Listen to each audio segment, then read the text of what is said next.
There comes a moment sometime after 60 when you look at your hands or your legs and wonder quietly, why does it take so much longer to come back now? You walk up a few steps, carry the groceries, or try to rise from a chair, and the muscles that once obeyed instantly now take a breath before responding. It's not weakness, not laziness. It's something deeper, the slow fading of signals that once kept your body in conversation with itself. Dr. Shigeaki Hinohara, the Japanese physician who lived past 100, once said, "We don't age by years. We age by how much we stop using."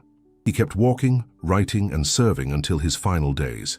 His life was proof that movement itself is a declaration of life, and that even in an old body, the will to serve and move can keep the light inside burning. And that is where our story begins. With a truth many forget, the body listens to how we live. Dr. Peter Attia, a modern longevity specialist, calls it functional longevity.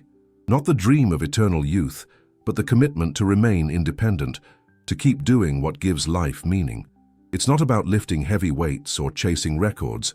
It's about being able to lift yourself, to bend, to walk through your home without fear of falling, to open a jar, tend a plant, or embrace a grandchild without pain.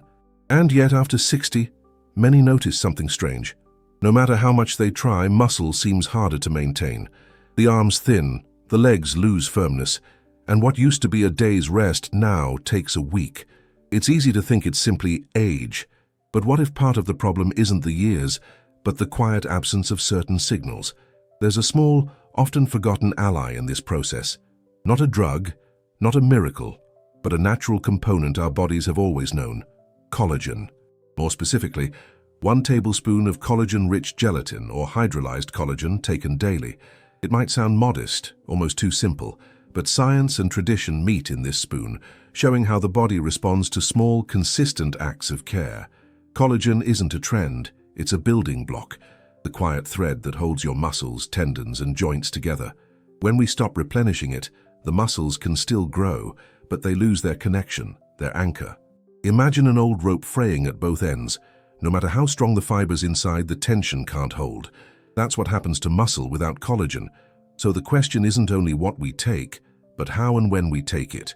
Because a single tablespoon, if used with intention, before a morning walk, before a stretch, before we remind our body we still need it, can act as a message, a small signal saying, "I'm still here, keep building." This is not a story about supplements or shortcuts. It's about remembering that biology listens to ritual. The body responds not just to nutrients, but to consistency, to rhythm. The same way dawn light tells your brain it's time to wake, movement and nourishment together tell your muscles, stay alive, stay ready. So before you dismiss the idea as too simple, remember this. The strongest centenarians didn't rely on laboratories or secrets. They relied on small habits done with faith. A walk at sunrise, a bowl of broth, a steady hand stirring the pot. Each act a quiet vote for life. Today we'll explore how a single tablespoon, when paired with movement, timing, and care, can awaken the very strength that time seemed to steal. Because the truth is, your muscles haven't forgotten you.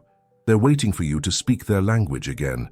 And that language begins not with strain, but with listening, with paying attention to what connects strength to function, what links your desire to your motion. This is where we start. Not chasing youth, but rebuilding presence. You are not getting old, you are maturing into a body that still wants to serve you. And this video, this conversation, is about learning how to serve it back. There is a kind of silence that lives inside the body after 60, a quiet shift in how strength feels. You might still walk, still move, still cook your meals, but sometimes you notice something subtle. The body takes longer to recover. What once firmed up in days now takes weeks. And you may wonder, am I not eating enough protein? Am I not doing enough? Most of us have been told that protein builds muscle, that if we just eat enough meat, eggs, or beans, we'll maintain our strength. But there's a detail often left out of that conversation.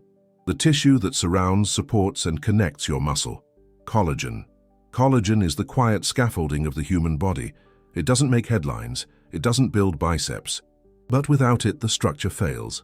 What few realize is that most proteins we eat, like chicken breast or lentils, lack 2 key amino acids, glycine and proline.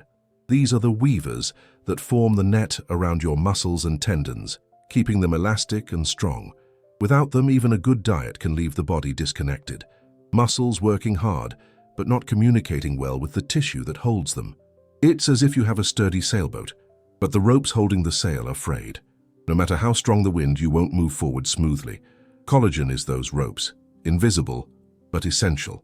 Research from the University of Freiburg in Germany revealed something remarkable. When older adults added collagen to their diet, alongside light exercise, they experienced better muscle recovery and less joint discomfort. Not because collagen turned into muscle directly, but because it supported the fascia, the connective tissue that allows muscles to move in harmony. When that tissue is flexible and nourished, every step, every stretch, every reach becomes more efficient. You can feel this difference not in the mirror but in the morning. The ease with which you stand from bed, the quiet absence of that first twinge in the knees, the fluidity that slowly returns to your stride. For generations, cultures around the world intuitively understood this. In Japan, it was common to serve fish skin and tendon-rich cuts of meat, not out of luxury, but respect for the whole animal. In Italy, grandmothers simmered bones for hours until the broth turned cloudy and golden. In Greece and Turkey, slow-cooked stews filled the home with the aroma of nourishment, long before anyone spoke the word collagen. These were not recipes. They were rituals of maintenance, acts of care passed from one generation to another. There is a wisdom in that simplicity. No measuring cups, no calorie tracking, just patience, heat, and the understanding that strength begins in the kitchen long before it reaches the gym. Modern science now circles back to confirm what our elders already knew, that collagen, when paired with movement, helps the body rebuild its connective fabric. A tablespoon of hydrolyzed collagen, taken with vitamin C, perhaps a squeeze of lemon or a few berries, about 30 to 60 minutes before walking or any kind of physical activity may enhance this process. Not as a hack, but as a quiet partnership between food and function. Think of it as preparing the soil before planting. The walk that follows becomes more than just exercise. It becomes a message to your cells. We are still growing. Because muscle doesn't work alone. It is held, wrapped, and linked by collagen, the same way love is held together by small gestures of care. You're not just feeding strength when you nourish collagen. You're supporting the fabric that makes strength usable. And when that fabric is strong, the body feels whole again. Movement becomes smoother. Effort feels lighter. Life feels a bit more possible. What if the solution to maintaining your independence isn't hidden in new supplements or strict diets, but in remembering the old recipes, the ones that ask for time instead of haste? As we move forward, we'll explore how timing, not just nutrition, shapes how your body hears the message to rebuild, because strength doesn't fade overnight. It fades quietly when we stop sending the signal, and that signal can always be restored. There is a rhythm inside every body, a quiet language between effort and recovery.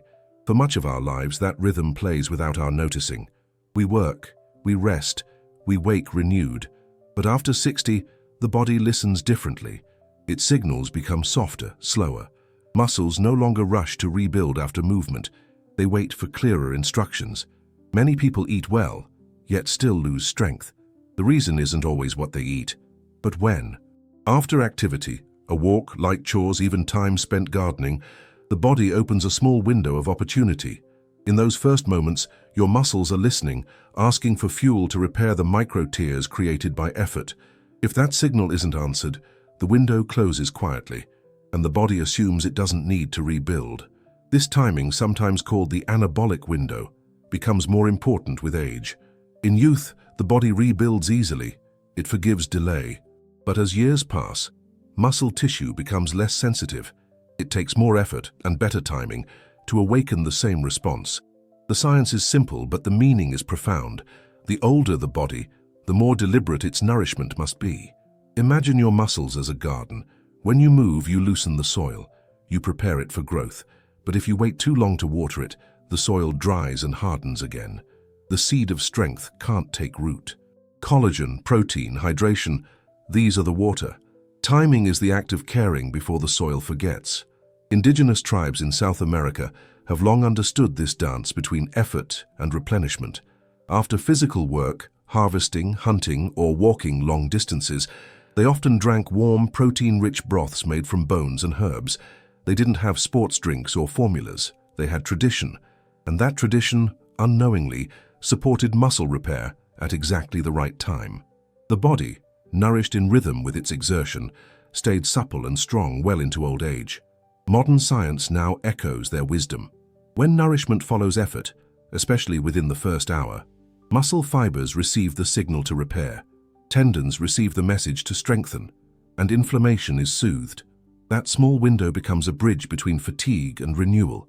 A simple way to honor that rhythm is by pairing collagen with vitamin C soon after movement. It could be as humble as a tablespoon of hydrolyzed collagen stirred into warm citrus tea, or a bowl of broth enriched with herbs and lemon. The warmth itself helps digestion, while the nutrients whisper to your muscles, "You are still needed." This isn't about chasing youth, but about restoring dialogue between movement and nourishment, between effort and care. When we miss the moment, we tell our bodies that growth is no longer expected. But when we respond, even gently, even slowly, we remind it that strength still matters. In this stage of life, it's not about how much we lift or how far we walk, but about the harmony between what we do and what we feed. After effort comes invitation, and collagen is the RSVP to recovery. Each act of movement deserves to be acknowledged, each step, each chore, each small victory of the day.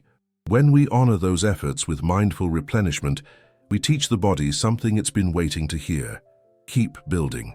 And that message, repeated over time, becomes resilience. The kind of strength that doesn't shout, but sustains. Because healing is not an event, it's a conversation. And timing and the simple art of listening to your body's cues is how that conversation begins anew. In the next part, we'll look deeper into what truly causes most injuries after 60. Not weak muscles, but weakened tendons, the silent connectors between intention and movement, and how supporting them may quietly protect everything you love to do. Keep your strength alive and subscribe for more. Sometimes, strength leaves not with a fall, but with hesitation. The hesitation to reach, to step, to bend. It begins quietly, in the tendons, those subtle cords that bind muscle to bone. They do not complain loudly. They fray, they tighten, they lose their resilience little by little, until one day you notice that a movement that was once natural now feels uncertain. It is easy to believe that aging weakens only the muscles, but the truth runs deeper. Muscles can still contract with vigor. It's the tendons that often fail to keep pace. They are the transmitters of force, the silent cables that allow strength to become motion. When tendons lose elasticity, the power of the muscle no longer travels smoothly. The step becomes heavier, the hand less precise, the confidence quieter. Tendons are made mostly of collagen, nearly 85%, and while the body can produce collagen on its own, that production slows with age. Decade by decade, the reserves thin. Without renewal, the tendons dry out like old leather, strong once, but brittle now. When that happens, the risk of injury rises not from overuse, but from simple everyday life. Turning, reaching, getting up too quickly. Yet in many traditional diets, this problem was rarely seen. In Greece and Turkey, families often simmered bones for hours, allowing the gelatin, rich in collagen, to melt into soups and stews. In these homes, the aroma of slow cooking was more than comfort. It was medicine in disguise. In winter, elders sipped broth to keep their joints supple. In summer, they used it to recover from days spent tending the land. They didn't name it tendon care. They simply lived it. That kind of nourishment carried a deeper wisdom. It understood that food was not only for the stomach, but for the structures that held the body together. Every spoonful replenished what time quietly took away. Today, science gives language to what they already knew, that slow-cooked gelatin, or even a small measure of hydrolyzed collagen, can support the renewal of tendon fibers, helping them stay flexible and responsive. There is an image that captures this beautifully. Picture a bridge, the kind that connects two cliffs across a narrow river. The bridge is your tendon, the cliffs are your bones. You can have powerful machinery waiting on either side, but if the bridge weakens, nothing crosses safely. Collagen is the maintenance of that bridge. It doesn't rebuild it overnight, but with consistency, it repairs what daily life wears down. Many of the aches people accept as normal aging are often the whispers of tired tendons.